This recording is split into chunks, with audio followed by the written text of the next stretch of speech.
തിരക്കേറിയ ഈ നഗരജീവിതത്തിനിടയിൽ എപ്പോഴെങ്കിലും നിങ്ങളൊന്ന് നിന്നു തിരിഞ്ഞ് സ്വന്തം നിഴലിന് നോക്കിയിട്ടുണ്ടോ?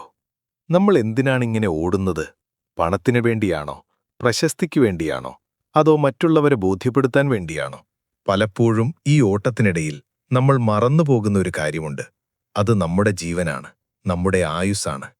ഇന്ന് ഞാൻ നിങ്ങളോട് പറയാൻ പോകുന്നത് വെറുമൊരു കഥയല്ല, മറിച്ച് ആയിരക്കണക്കിന് വർഷങ്ങളായി ഹിമാലയത്തിന്റെ താഴ്വരകളിൽ മഞ്ഞുമൂടിയ ഗുഹകൾക്കുള്ളിൽ ഒളിഞ്ഞിരിക്കുന്ന ചില രഹസ്യങ്ങളെക്കുറിച്ചാണ്. ഈ രഹസ്യങ്ങൾ അറിഞ്ഞാൽ അത് നിങ്ങളുടെ ജീവിതത്തെ മാറ്റിമറിക്കും. 100 വയസ്സ് കഴിഞ്ഞിട്ടും 20ന്റെ ചുറുചുറുക്കോടെ ജീവിക്കുന്ന ഒരു സന്യാസിയുടെ കഥയാണിത്.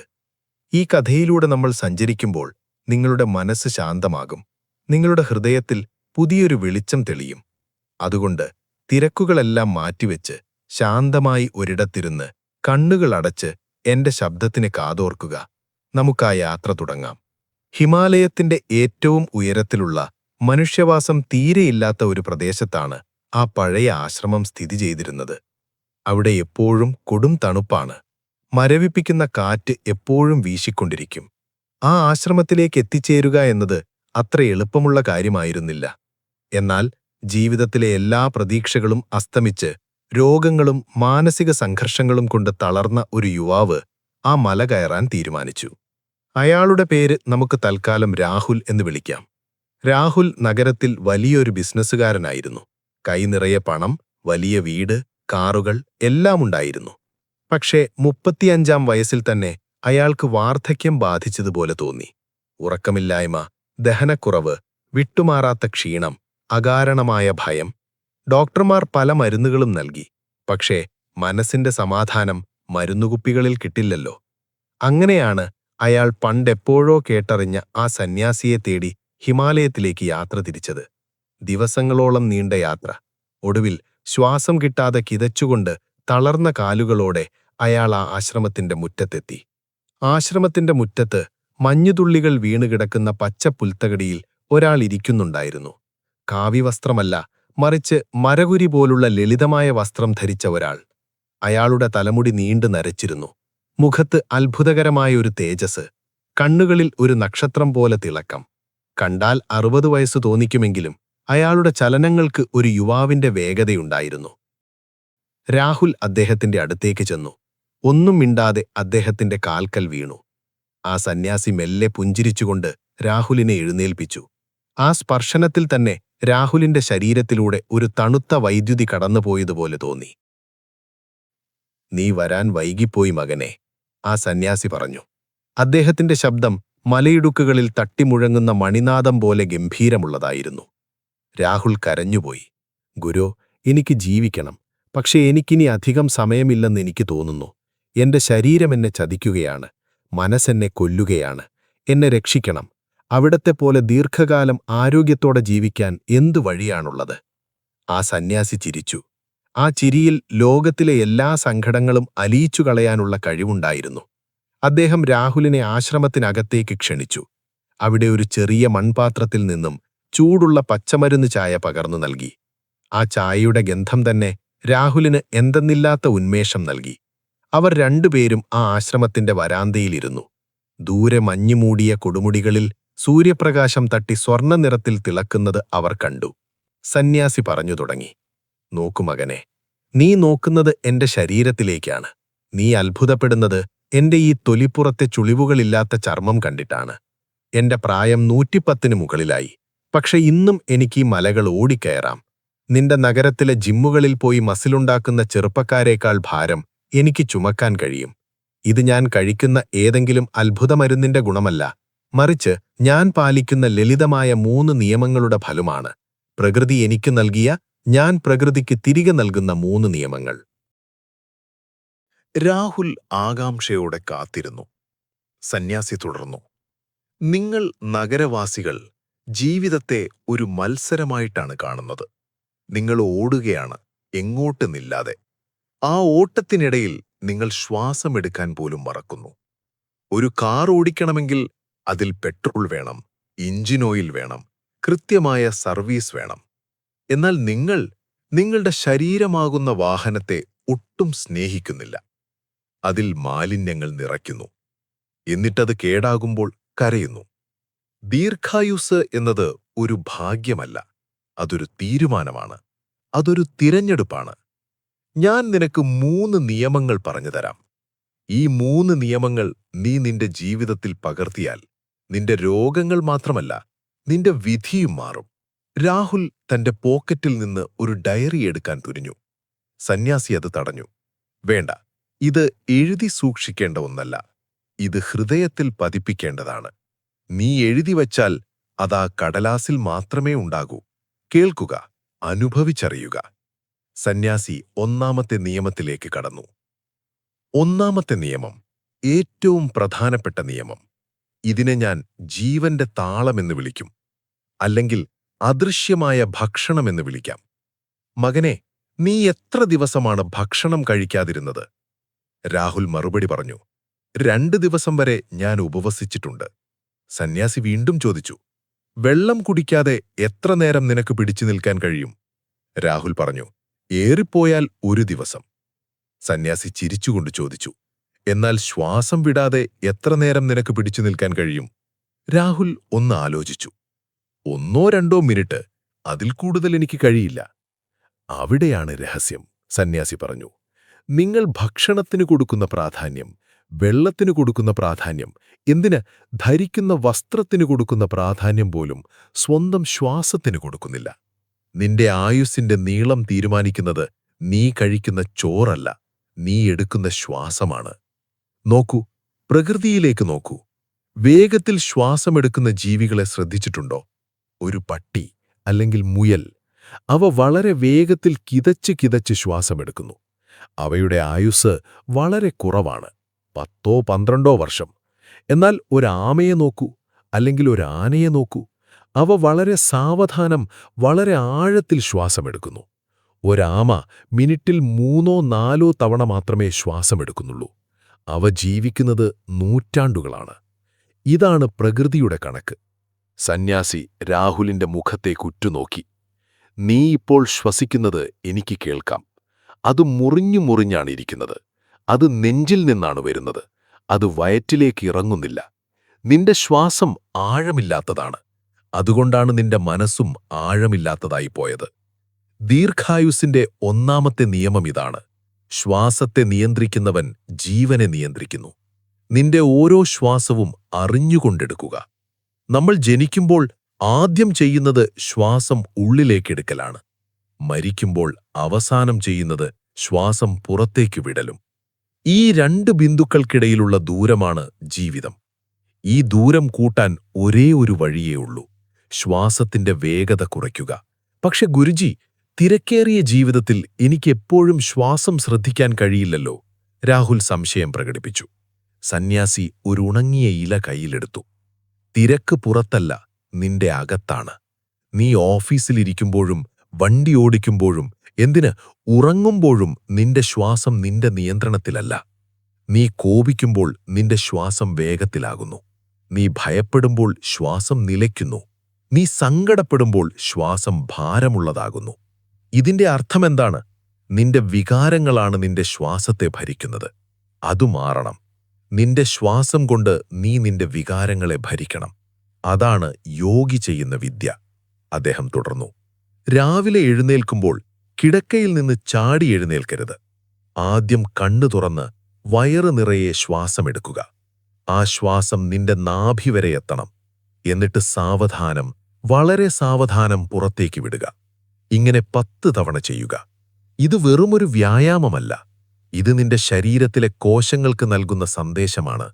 എല്ലാം ശാന്തമാണ്, നമ്മൾ സുരക്ഷിതരാണ് എന്ന സന്ദേശം.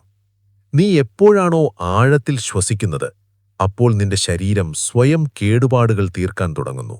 ഇതിനെയാണ് ഹീലിംഗ് എന്ന് പറയുന്നത്. ആധുനിക വൈദ്യശാസ്ത്രം ഇതിനെ പാരാസിമ്പത്തറ്റിക് നെർവസ് സിസ്റ്റം എന്ന് വിളിക്കും. പക്ഷെ ഞങ്ങൾക്ക് ഇത് പ്രാണശക്തിയാണ്. ഈ പ്രാണശക്തിയെ നീ പാഴാക്കി കളയരുത്. രാഹുൽ അത് ശ്രദ്ധയോടെ കേട്ടിരുന്നു. സന്യാസി പറഞ്ഞ ഓരോ വാക്കും അയാളുടെ ഉള്ളിൽ പുതിയൊരറിവിന്റെ വാതിൽ തുറക്കുന്നതുപോലെ തോന്നി. അയാൾ അറിയാതെ തന്നെ തന്റെ ശ്വാസത്തെ ശ്രദ്ധിക്കാൻ തുടങ്ങി. ഇപ്പോൾ നിനക്ക് എന്തു തോന്നുന്നു? സന്യാസി ചോദിച്ചു. എനിക്കറിയില്ല, എന്തോ ഒരു സമാധാനം പോലെ രാഹുൽ പറഞ്ഞു. അത് തുടക്കമാണ് മകനെ. ശ്വാസം നീളം കൂടുമ്പോൾ ആയുസ്സിന്റെ നീളവും കൂടും. മനസ്സിന്റെ ചാഞ്ചാട്ടം കുറയും. ഒരു മെഴുകുതിരിനാളം കാറ്റ് താടിക്കളിക്കുന്നതുപോലെയാണ് സാധാരണ മനുഷ്യന്റെ മനസ്സ്. എന്നാൽ ശ്വാസം നിയന്ത്രിച്ചാൽ കാറ്റില്ലാത്ത മുറിയിലെ ദീപം പോലെ മനസ്സ് നിശ്ചലമാകും. ആ നിശ്ചലാവസ്ഥയിലാണ് ആയുസ്സ് വർദ്ധിക്കുന്നത്.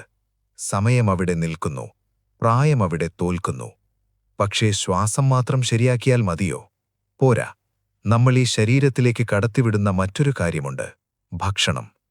ഭൂരിഭാഗം മനുഷ്യരും തങ്ങളുടെ പല്ലുകൊണ്ട് സ്വന്തം കുഴിമാടം തോണ്ടുന്നവരാണെന്ന് സന്യാസി പറഞ്ഞു. നിങ്ങൾ കഴിക്കുന്നതാണ് നിങ്ങളായിത്തീരുന്നത്.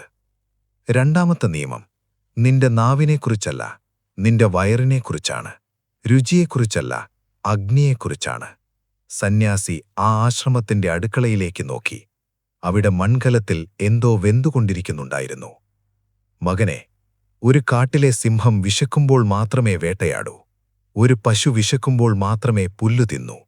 എന്നാൽ മനുഷ്യൻ മാത്രം വിശന്നാലും വിശന്നില്ലെങ്കിലും തിന്നുകൊണ്ടേയിരിക്കും. സമയം നോക്കി ഭക്ഷണം കഴിക്കുന്ന ഒരേ ഒരു ജീവി മനുഷ്യനാണ്. ഉച്ചയ്ക്ക് 1 മണിയായി, അതുകൊണ്ട് ഭക്ഷണം കഴിക്കണം എന്ന് ചിന്തിക്കുന്ന വിഡ്ഢിത്തം. നിന്റെ ശരീരത്തിന് ഭക്ഷണം ആവശ്യമുണ്ടോ എന്നത് പറയും. അതാണ് വിശപ്പ്. വിശപ്പില്ലാതെ കഴിക്കുന്ന ഓരോ ഉരുളയും വിഷമാണ്. അത് നിന്റെ ശരീരത്തിൽ കിടന്നഴുകുന്നു. ആ വിഷമാണ് പിന്നീട് രോഗമായി മാറുന്നത്. സന്യാസി അല്പം ഗൗരവത്തിൽ തന്നെ പറഞ്ഞു തുടങ്ങി. നിങ്ങൾ വിചാരിക്കുന്നത് കൂടുതൽ കഴിച്ചാൽ കൂടുതൽ ശക്തി കിട്ടുമെന്നാണ്. അത് തെറ്റാണ്. ഭക്ഷണം ദഹിപ്പിക്കാൻ ശരീരത്തിന് വലിയൊരു ഊർജം ആവശ്യമാണ്. നീ അമിതമായി കഴിക്കുമ്പോൾ നിന്റെ ശരീരത്തിന്റെ മുഴുവൻ ഊർജവും ആ ഭക്ഷണം ദഹിപ്പിക്കാൻ വേണ്ടി ചെലവഴിക്കുന്നു. പിന്നെ എവിടെയാണ് ശരീരത്തിന് കേടുപാടുകൾ തീർക്കാൻ ഊർജം ലഭിക്കുക? എവിടെയാണ് തലച്ചോറിന് ചിന്തിക്കാൻ ഊർജം ലഭിക്കുക? അതുകൊണ്ടാണ് വയറുനിറയെ ഉണ്ടാലുടനെ ഉറക്കം വരുന്നത്. നിന്റെ ഊർജം മുഴുവൻ വയറ്റിൽ കുടുങ്ങിക്കിടക്കുകയാണ്. എന്റെ രണ്ടാമത്തെ നിയമം ഇതാണ്: വിശപ്പെന്ന അഗ്നിയെ ബഹുമാനിക്കുക. നിന്റെ വയറ്റിനുള്ളിൽ ഒരു അഗ്നിയുണ്ട്. ആയുർവേദത്തിൽ ഞങ്ങളതിനെ ജഠരാഗ്നി എന്ന് വിളിക്കും. ആ അഗ്നി കത്തിജ്വലിക്കുമ്പോൾ മാത്രമേ നീ ഭക്ഷണം കഴിക്കാവൂ. ആ അഗ്നി കെട്ടുപോകുമ്പോൾ നീ ഭക്ഷണം നിർബന്ധിച്ചതിലേക്ക് ഇട്ടുകൊടുത്താൽ അത് ദഹിക്കാതെ കിടക്കും. മരം കത്തിത്തീരുമ്പോൾ വീണ്ടും വിറക് വെച്ചു കൊടുത്താൽ പുകയല്ലാതെ മറ്റൊന്നുമുണ്ടാവില്ല. അതുപോലെയാണ് നിന്റെ വയറും. ആ പുകയാണ് ശരീരത്തിലെ രോഗങ്ങൾ. ആ പുകയാണ് വാർദ്ധക്യം. രാഹുൽ ഓർത്തു, താൻ എപ്പോഴും സമയം നോക്കിയാണ് ഭക്ഷണം കഴിക്കുന്നത്. ചിലപ്പോൾ ബിസിനസ് മീറ്റിംഗുകൾക്കിടയിൽ രുചിയേറിയ ഭക്ഷണം മുന്നിൽ വരുമ്പോൾ വിശപ്പില്ലെങ്കിലും കഴിക്കും. രാത്രി വൈകി സുഹൃത്തുക്കളോടൊപ്പം വില കൂടിയ ഹോട്ടലുകളിൽ പോയി വയറ് പൊട്ടുപോളം കഴിക്കുന്നതൊരു ശീലമായിരുന്നു. അതായിരുന്നു സ്റ്റാറ്റസ് എന്ന് അയാൾ വിശ്വസിച്ചു. സന്യാസി തുടർന്നു, ഭക്ഷണം കഴിക്കുമ്പോൾ പൂർണ്ണമായും അതിൽ ശ്രദ്ധിക്കുക. TV കണ്ടുകൊണ്ടോ ഫോണിൽ സംസാരിച്ചുകൊണ്ടോ ബിസിനസ് ചർച്ച ചെയ്തുകൊണ്ടോ കഴിക്കരുത്. നീ കഴിക്കുന്നത് അമൃതാണെന്ന് സങ്കൽപ്പിക്കുക. നിന്റെ ശരീരത്തിന് ഊർജം നൽകുന്ന ഇന്ധനമാണ്. അതിനെ ബഹുമാനത്തോടെ, സ്നേഹത്തോടെ കഴിക്കുക. ഓരോ ഉരുളയും നന്നായി ചവച്ചരച്ച് കഴിക്കണം. നിന്റെ പല്ലുകൾക്ക് ചെയ്യാൻ കഴിയുന്ന ജോലി നിന്റെ വയറിന് കൊടുക്കരുത്. നന്നായി ചവയ്ക്കുമ്പോൾ ഉമിനീരുമായി കലർന്ന് ഭക്ഷണം പകുതി ദഹനം അവിടെ തന്നെ നടക്കുന്നു. ഇത് വയറിന്റെ ജോലിഭാരം കുറയ്ക്കുന്നു. പിന്നെ എന്ത് കഴിക്കണം എന്നതിലും കാര്യമുണ്ട്. പ്രാണനുള്ള ഭക്ഷണം കഴിക്കുക. പ്രകൃതിയിൽ നിന്ന് നേരിട്ട് ലഭിക്കുന്ന പഴങ്ങൾ, പച്ചക്കറികൾ, ഇലകൾ, കിഴങ്ങുകൾ, ധാന്യങ്ങൾ, അവയിൽ ജീവനുണ്ട്. ആ ജീവനാണ് നിനക്ക് ഊർജം നൽകുന്നത്. എന്നാൽ നിങ്ങൾ നഗരവാസികൾ കഴിക്കുന്നത് പ്രാണൻ നഷ്ടപ്പെട്ട ഭക്ഷണമാണ്. പ്ലാസ്റ്റിക് കവറുകളിൽ പൊതിഞ്ഞ, മാസങ്ങളോളം കേടുകൂടാതെ വെച്ച പലതരം രാസവസ്തുക്കൾ ചേർത്ത. അത് ഭക്ഷണമേയല്ല, അതൊരു ശവമാണ്. ആ ശവം തിന്നുന്ന നിന്റെ ശരീരവും ഒരു നാൾ വേഗത്തിൽ ശവമായി മാറും. അതുകൊണ്ട് മണ്ണിൽ നിന്നുണ്ടാകുന്നതിനെ സ്നേഹിക്കുക. ഫാക്ടറിയിൽ നിന്നുണ്ടാകുന്നതിനെ ഉപേക്ഷിക്കുക. ലളിതമായി ചിന്തിച്ചാൽ മതി. ഒരാപ്പിൾ മുറിച്ചുവെച്ചാൽ അതല്പസമയത്തിനകം കറുത്തുപോകും. കാരണം അതിൽ ജീവനുണ്ട്. എന്നാൽ ഒരു ബിസ്ക്കറ്റ് പൊട്ടിച്ചുവെച്ചാലോ മാസങ്ങൾ കഴിഞ്ഞാലും അതിനൊരു മാറ്റവും ഉണ്ടാവില്ല. കാരണം അതിൽ ജീവനില്ല. ജീവനില്ലാത്തത് നിനക്കെങ്ങനെ ജീവൻ നൽകും? സന്യാസിയുടെ വാക്കുകൾ രാഹുലിന്റെ ഹൃദയത്തിൽ കൊണ്ടു. തന്റെ ഫ്രിഡ്ജിൽ നിറഞ്ഞിരിക്കുന്ന കുപ്പിവെള്ളങ്ങളെയും പാക്കറ്റ് ഭക്ഷണങ്ങളെയും അയാൾ ഓർത്തു. പിന്നെ ഒരു കാര്യം കൂടി, ഒരിക്കലും വയറ് നിറയെ കഴിക്കരുത്. നിന്റെ വയറിനെ മൂന്നായി ഭാഗിക്കുക. ഒരു ഭാഗം കട്ടിയായ ഭക്ഷണത്തിനും ഒരു ഭാഗം വെള്ളത്തിനും മൂന്നാമത്തെ ഭാഗം വായുവിനും ഒഴിച്ചിടുക. ഭക്ഷണം ദഹിക്കണമെങ്കിൽ അത് നന്നായി ഇളകിമറിയണം. അതിന് വയറ്റിൽ സ്ഥലം വേണം. ഒരു മിക്സിയിൽ സാധനങ്ങൾ കുത്തി നിറച്ചടിച്ചാൽ അത് അരയില്ലല്ലോ. അതുപോലെയാണ് വയറും.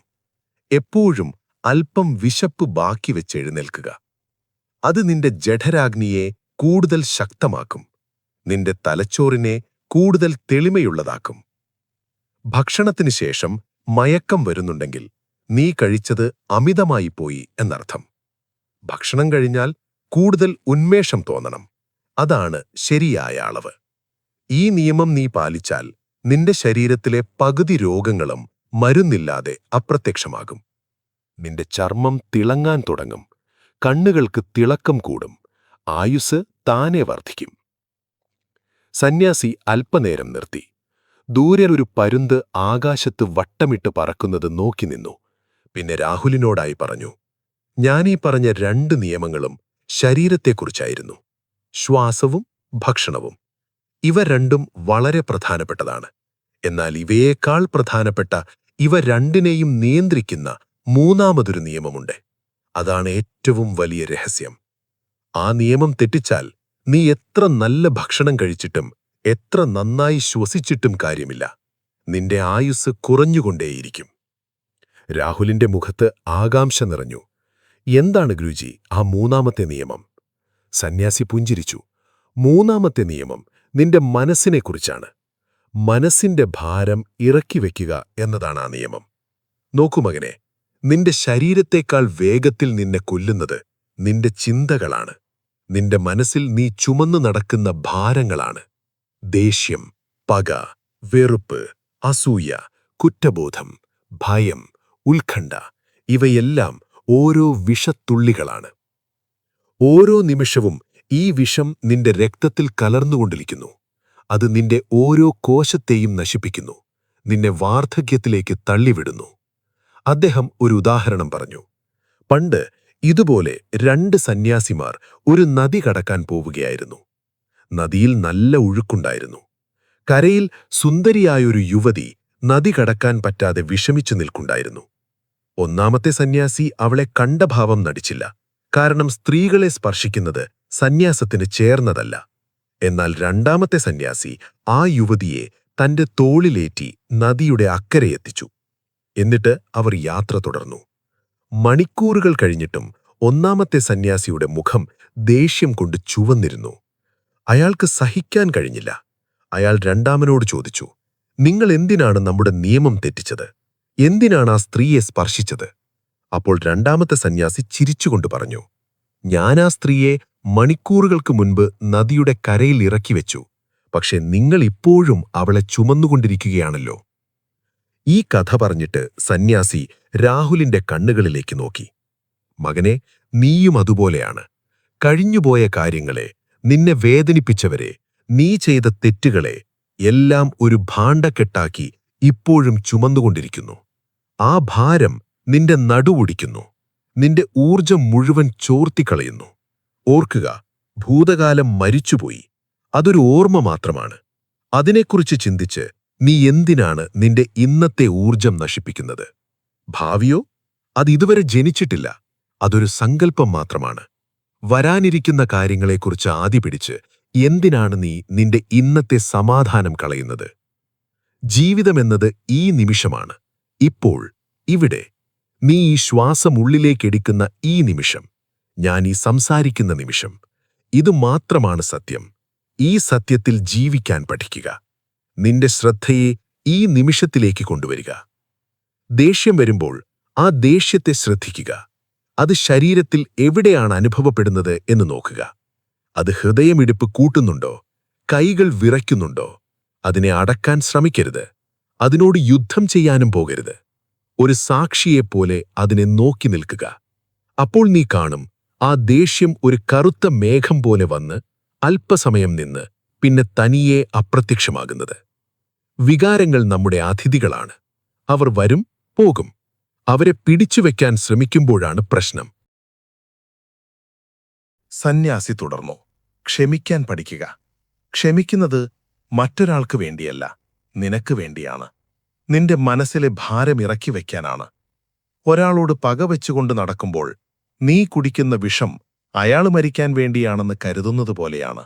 പക്ഷെ മരിക്കുന്നത് നീയാണ്. അതുകൊണ്ട് നിന്നോട് തെറ്റ് ചെയ്ത എല്ലാവരോടും മനസ്സുകൊണ്ട് ക്ഷമിക്കുക.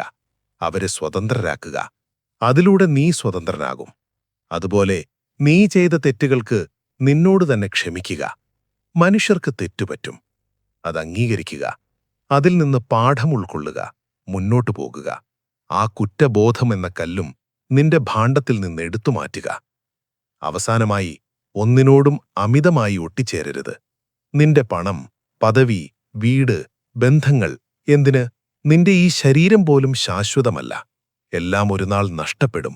ഇതാണ് പ്രപഞ്ച സത്യം. ഈ സത്യം അംഗീകരിക്കുമ്പോൾ നഷ്ടപ്പെടുമോ എന്ന ഭയമില്ലാതാകും. ഭയമില്ലാതാകുമ്പോൾ സ്നേഹമുണ്ടാകും. ഒന്നിനെയും സ്വന്തമാക്കാൻ ശ്രമിക്കാതെ എല്ലാത്തിനെയും സ്നേഹിക്കാൻ പഠിക്കുക.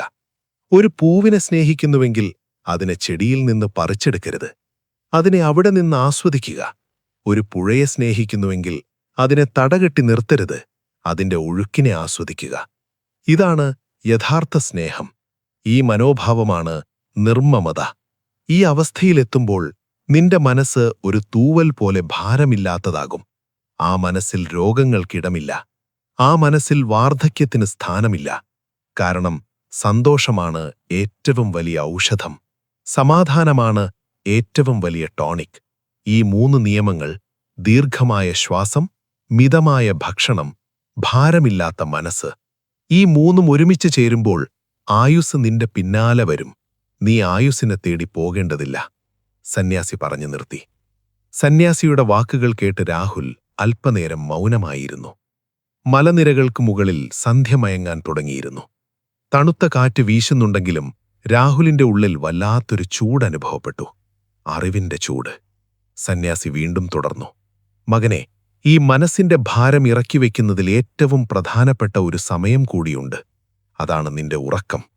ഉറക്കത്തെക്കുറിച്ച് നീ എപ്പോഴെങ്കിലും ചിന്തിച്ചിട്ടുണ്ടോ? എന്താണ് ഉറക്കം? അത് മരണത്തിന്റെ ഒരു ചെറിയ പതിപ്പാണ്. ഓരോ രാത്രിയും നമ്മൾ മരിക്കുന്നു. ഓരോ രാവിലെയും നമ്മൾ വീണ്ടും ജനിക്കുന്നു. പക്ഷെ നിങ്ങളിൽ ഭൂരിഭാഗം പേരും ഉറങ്ങുന്നില്ല. കിടക്കയിൽ കിടന്ന് തിരിയുകയും മറിയുകയും ചെയ്യുന്നു. പകൽ നടന്ന വഴക്കുകൾ, നാളത്തെക്കുറിച്ചുള്ള പേടികൾ, കണക്കുകൂട്ടലുകൾ, ഇവയെല്ലാം തലയിണയിൽ വെച്ച് നിങ്ങൾ എങ്ങനെയാണ് സമാധാനമായി ഉറങ്ങുക? ഉറക്കം ശരിയല്ലെങ്കിൽ ശരീരം നന്നാകില്ല. ശരീരത്തിലെ കോശങ്ങൾ കേടുപാടുകൾ തീർക്കുന്നത് ഗാഠനിദ്രയിലാണ്. ആ ഉറക്കം കിട്ടിയില്ലെങ്കിൽ നീ വേഗത്തിൽ വൃദ്ധനാകും.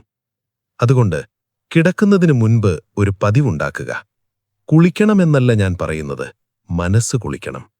കിടക്കയിലിരുന്നുകൊണ്ട് ഇന്ന് ദിവസം മുഴുവൻ നടന്ന കാര്യങ്ങളെ ഒന്ന് പിന്നോട്ട് നോക്കുക. സിനിമ റീവൈൻഡ് ചെയ്യുന്നതുപോലെ.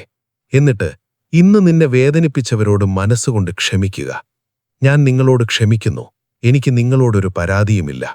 അതുപോലെ നീ ആരെങ്കിലും വേദനിപ്പിച്ചുവെങ്കിൽ അവരോട് മാപ്പ് ചോദിക്കുക. അറിയാതെ പറ്റിപ്പോയതാണ്, ക്ഷമിക്കണം. ഇങ്ങനെ പറഞ്ഞ് മനസ്സ് വൃത്തിയാക്കുക. എന്നിട്ട് എല്ലാ ഭാരങ്ങളും ആ കിടക്കയുടെ അരികിൽ ഇറക്കി വെച്ചിട്ട് ഒരു പിഞ്ചു കുഞ്ഞിനെപ്പോലെ കിടക്കാൻ പോകുക. നാളത്തെ കാര്യം നാളെ. ഈ രാത്രി നിന്റേതാണ്. ഈ ഉറക്കം നിന്റെ അവകാശമാണ്. ഇങ്ങനെ ശൂന്യമായ മനസ്സോടെ ഉറങ്ങാൻ പഠിച്ചാൽ നാളെ എഴുന്നേൽക്കുമ്പോൾ നിനക്ക് പുതിയൊരു ജന്മം കിട്ടിയതുപോലെ തോന്നും. ആ ഊർജമാണ് നിന്റെ യൗവനം നിലനിർത്തുന്നത്. രാഹുൽ ആ ആശ്രമത്തിൽ ഒരാഴ്ചയോളം താമസിക്കാൻ തീരുമാനിച്ചു. ആദ്യത്തെ 2 ദിവസം അയാൾക്ക് വലിയ ബുദ്ധിമുട്ടായിരുന്നു.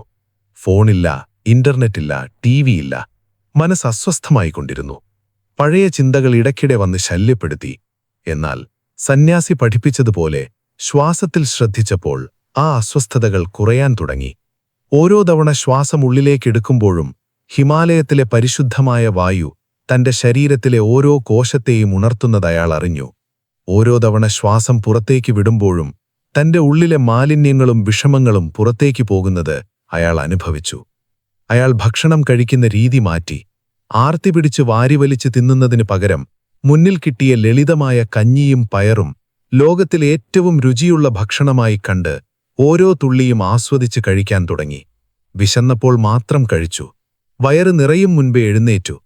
അത്ഭുതമെന്ന് പറയട്ടെ, അയാളുടെ വിട്ടുമാറാത്ത ദഹനക്കേടും ഗ്യാസ് ട്രബിളും ദിവസങ്ങൾക്കുള്ളിൽ അപ്രത്യക്ഷമായി.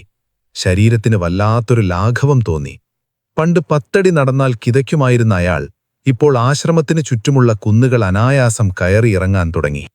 പക്ഷേ ഏറ്റവും വലിയ മാറ്റം സംഭവിച്ചത് അയാളുടെ മനസ്സിലായിരുന്നു. സന്യാസി പറഞ്ഞതുപോലെ അയാൾ വികാരങ്ങളെ നിരീക്ഷിക്കാൻ തുടങ്ങി. ദേഷ്യം വരുമ്പോൾ അതിനെ നോക്കി നിന്നു. സങ്കടം വരുമ്പോൾ അതിനെ തഴുകിവിട്ടു. ഒന്നും പിടിച്ചുവെച്ചില്ല. അതോടെ അയാളുടെ മുഖത്തെ മുറുകിയ ഭാവം മാറി. നെറ്റിയിലെ ചുളിവുകൾ മാഞ്ഞു. കണ്ണുകളിൽ ആ സന്യാസിയുടെ കണ്ണിലുണ്ടായിരുന്നതുപോലൊരു തിളക്കം വരാൻ തുടങ്ങി. ഒരാഴ്ച കഴിഞ്ഞപ്പോൾ രാഹുൽ കണ്ണാടിയിൽ നോക്കി അത്ഭുതപ്പെട്ടുപോയി. താൻ 10 വർഷം പിന്നിലേക്ക് പോയതുപോലെ. ക്ഷീണം മാറി. മുഖം പ്രസന്നമായിരിക്കുന്നു. മരുന്നുകളില്ലാതെ, ആശുപത്രികളില്ലാതെ വെറും 3 ലളിതമായ നിയമങ്ങളിലൂടെ ജീവിതം തിരിച്ചുപിടിച്ചിരിക്കുന്നു. യാത്ര പറയാൻ സമയമായി. രാഹുൽ സന്യാസിയുടെ അരികിലെത്തി. ഗുരു, അങ്ങ് എനിക്ക് തന്നത് പുതിയൊരു ജീവിതമാണ്. എനിക്ക് എങ്ങനെ നന്ദി പറയണമെന്നറിയില്ല. ഈ അറിവ് ഞാൻ എന്റെ കൂടെ കൊണ്ടുപോകുന്നു. പക്ഷേ നഗരത്തിലെ തിരക്കുകളിലെത്തുമ്പോൾ ഞാനിതെല്ലാം മറന്നുപോകുമോ എന്നെനിക്ക് പേടിയുണ്ട്. സന്യാസി രാഹുലിന്റെ തോളിൽ കൈവച്ചു. മകനെ, ഹിമാലയം ഒരിടമല്ല, അതൊരവസ്ഥയാണ്. നീ എവിടെയായിരുന്നാലും നിന്റെ ഉള്ളിൽ ഒരു ഹിമാലയം സൃഷ്ടിക്കാൻ നിനക്ക് കഴിയും. തിരക്കുകൾക്കിടയിലും നിനക്ക് ശാന്തമായി ശ്വസിക്കാം. ഭക്ഷണം ബഹുമാനത്തോടെ കഴിക്കാം. മനസ്സ് ഭാരമില്ലാതെ സൂക്ഷിക്കാം. ഇത് ശീലമാണ്. ശീലം സ്വഭാവമാകും. സ്വഭാവം വിധിയാകും. സന്യാസിയൊരു രഹസ്യം കൂടി പറഞ്ഞുതരാമെന്ന് പറഞ്ഞ് രാഹുലിനെ അടുത്തു വിളിച്ചു. ദീർഘായുസ്സിനു വേണ്ടി ഞാൻ ഒരു കാര്യം കൂടി പറയാം. ഇത് 4ാമത്തെ നിയമമല്ല, മറിച്ച് ഈ 3 നിയമങ്ങളുടെയും ഫലമാണ്. അതാണ് സേവനം. മകനെ, പ്രകൃതിക്കൊരു നിയമമുണ്ട്. ഉപയോഗമില്ലാത്ത ഒന്നിനെയും പ്രകൃതി നിലനിർത്തില്ല. നോക്കൂ, കായ്ക്കാത്ത മരത്തെ നമ്മൾ വെട്ടിക്കളയുന്നു. ഓടാത്ത വണ്ടി തുരുമ്പെടുത്ത് നശിക്കുന്നു. നീ നിനക്കുവേണ്ടി മാത്രം ജീവിച്ചാൽ പ്രകൃതിക്ക് നിന്നെക്കൊണ്ട് വലിയ ആവശ്യമുണ്ടാവില്ല. എന്നാൽ നീ മറ്റുള്ളവർക്കു വേണ്ടി, ഈ ലോകത്തിനു വേണ്ടി എന്തെങ്കിലും ചെയ്യുന്നുണ്ടെങ്കിൽ പ്രകൃതി നിന്നെ സംരക്ഷിക്കും. കാരണം നീ പ്രകൃതിക്ക് ആവശ്യമായ ഒരു ഉപകരണമാണ്. മറ്റുള്ളവരെ സഹായിക്കുക, സ്നേഹിക്കുക, കഴിയുന്ന നന്മകൾ ചെയ്യുക. അപ്പോൾ നിന്റെ ജീവിതത്തിനൊരർത്ഥം വരും. ആ അർത്ഥമാണ് നിനക്ക് കൂടുതൽ കാലം ജീവിക്കാനുള്ള പ്രേരണ നൽകുന്നത്. സ്വാർത്ഥരായ മനുഷ്യർ വേഗം മരിക്കുന്നു, കാരണം അവർ ചുരുങ്ങിപ്പോകുന്നു. നിസ്വാർത്ഥരായവർ പ്രപഞ്ചത്തോളം വളരുന്നു. രാഹുൽ സന്യാസിയുടെ കാൽക്കൽ വീണ് നമസ്കരിച്ചു. ആശ്രമത്തിന്റെ പടികൾ ഇറങ്ങുമ്പോൾ അയാൾ തിരിഞ്ഞു നോക്കിയില്ല. കാരണം അയാൾക്കറിയാമായിരുന്നു, ആ സന്യാസി എന്നും തന്റെ ഉള്ളിലുണ്ടാകുമെന്ന്. മലയിറങ്ങി വണ്ടിയിൽ കയറുമ്പോൾ രാഹുൽ പഴയ രാഹുലായിരുന്നില്ല. അയാളുടെ ഫോൺ റിംഗ് ചെയ്യാൻ തുടങ്ങി. ഓഫീസിൽ നിന്നുള്ള വിളിയാണ്. പണ്ട് ആ റിംഗ് ടോൺ കേൾക്കുമ്പോൾ അയാൾക്ക് നെഞ്ചിടിപ്പ് കൂടുമായിരുന്നു. എന്നാൽ ഇപ്പോൾ അയാൾ ശാന്തമായ ഫോൺ എടുത്തു. ചുണ്ടിലൊരു ചെറിയ പുഞ്ചിരിയോടെ സംസാരിച്ചു തുടങ്ങി. അയാൾക്കറിയാം, തിരക്ക് പുറത്താണ്, തന്റെ ഉള്ളിൽ ശാന്തമായ തടാകമാണ് എന്ന്. പ്രിയപ്പെട്ട സുഹൃത്തുക്കളെ, ഈ കഥ രാഹുലിന്റെ മാത്രമല്ല, ഇതെന്റെയും നിങ്ങളുടെയും കഥയാണ്. നമ്മളും ഓടിക്കൊണ്ടിരിക്കുകയാണ്. എങ്ങോട്ടെന്നില്ലാതെ, എന്തിനെന്നില്ലാതെ. ഒന്ന് നിൽക്കൂ. ഒരു നിമിഷം നിൽക്കൂ. നിങ്ങളുടെ ശ്വാസമൊന്ന് ശ്രദ്ധിക്കൂ. അത് ആഴത്തിലുള്ളതാണോ? നിങ്ങൾ കഴിക്കുന്ന ഭക്ഷണം ജീവനുള്ളതാണോ? നിങ്ങളുടെ മനസ്സ് ശാന്തമാണോ? ഇല്ലെങ്കിൽ മാറ്റം വരുത്താൻ സമയമായിരിക്കുന്നു. നാളെയല്ല, ഇന്നു തന്നെ, ഇപ്പോൾ തന്നെ. നമ്മൾ കരുതുന്നത് വലിയ വീടും കാറും ബാങ്ക് ബാലൻസുമാണ് ജീവിതമെന്നാണ്. അല്ല സുഹൃത്തെ, അല്ല. ആരോഗ്യമുള്ള ശരീരവും ശാന്തമായ മനസ്സും സ്നേഹമുള്ള ഹൃദയവുമാണ് യഥാർത്ഥ സമ്പത്ത്. 100 വയസ്സുവരെ ജീവിക്കുക എന്നതല്ല കാര്യം. ജീവിക്കുന്ന ഓരോ നിമിഷവും എത്രത്തോളം ജീവശുദ്ധമാക്കുന്നു എന്നതാണ് കാര്യം.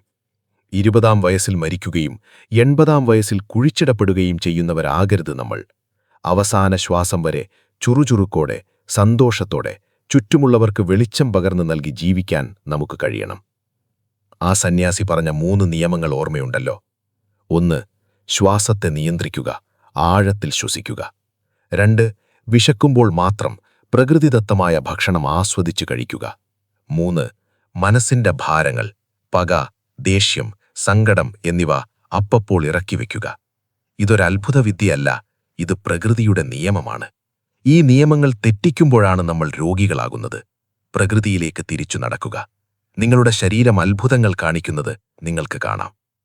ഇന്ന് രാത്രി നിങ്ങൾ ഉറങ്ങാൻ കിടക്കുമ്പോൾ ഈ പറഞ്ഞ കാര്യങ്ങളൊന്ന് ഓർത്തുനോക്കൂ. നാളെ രാവിലെ എഴുന്നേൽക്കുമ്പോൾ ജനലുകൾ തുറന്നിട്ട് ആ തണുത്ത കാറ്റ് ശ്വസിച്ചുകൊണ്ട് പുതിയൊരു ജീവിതം തുടങ്ങൂ. നിങ്ങളുടെ ജീവിതത്തിലെ ഏറ്റവും മനോഹരമായ ദിവസങ്ങൾ ഇനി വരാനിരിക്കുന്നതേയുള്ളൂ എന്ന് വിശ്വസിക്കൂ. ഈ ലോകം മനോഹരമാണ്. ജീവിതം അതിലേറെ മനോഹരമാണ്. അത് ആസ്വദിക്കാൻ ആരോഗ്യം വേണം. ആ ആരോഗ്യം നിങ്ങളുടെ കയ്യിലാണ്, മറ്റാരുടെയും കയ്യിലല്ല. ഈ വീഡിയോ നിങ്ങൾക്കൊരു ചെറിയ വെളിച്ചമെങ്കിലും നൽകിയെന്ന് ഞാൻ വിശ്വസിക്കുന്നു. ഇത് വെറുമൊരു കഥയായി കാണാതെ ഇതിലെ അറിവുകൾ ജീവിതത്തിൽ പകർത്താൻ ശ്രമിക്കുക.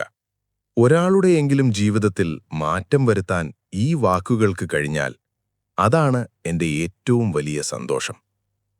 നിങ്ങൾക്ക് ഈ വീഡിയോ ഇഷ്ടമായെങ്കിൽ ഇത് നിങ്ങളുടെ പ്രിയപ്പെട്ടവർക്ക് കൂടി പങ്കുവയ്ക്കുക. ഒരുപക്ഷേ ജീവിതത്തിൽ തളർന്നിരിക്കുന്ന ആർക്കെങ്കിലും ഇത് വലിയൊരു ആശ്വാസമായേക്കാൻ. ഇതുപോലെയുള്ള മനസ്സിനും ശരീരത്തിനും ഉണർവ് നൽകുന്ന കൂടുതൽ വീഡിയോകൾക്കായി ഈ ചാനൽ സബ്സ്ക്രൈബ് ചെയ്യാൻ മറക്കരുത്. നിങ്ങളുടെ അനുഭവങ്ങളും അഭിപ്രായങ്ങളും താഴെ കമന്റ് ബോക്സിൽ അറിയിക്കുക. മറ്റൊരു മനോഹരമായ വീഡിയോയുമായി നമുക്ക് വീണ്ടും കാണാം. അതുവരെ സന്തോഷമായിരിക്കൂ, ആരോഗ്യത്തോടെ ഇരിക്കൂ. നന്ദി.